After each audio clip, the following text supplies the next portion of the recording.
فلما دخلوا على يوسف آوى إليه أبويه وقال ادخلوا مصر إن شاء الله آمنين.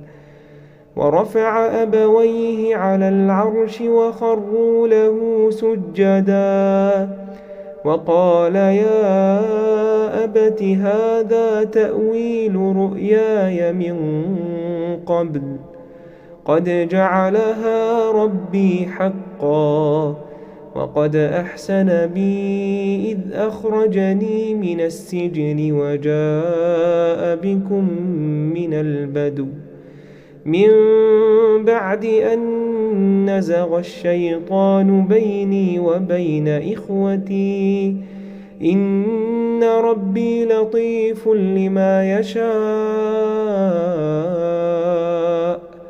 إن ربي لطيف لما يشاء إنه هو العليم الحكيم. رب قد آتيتني من الملك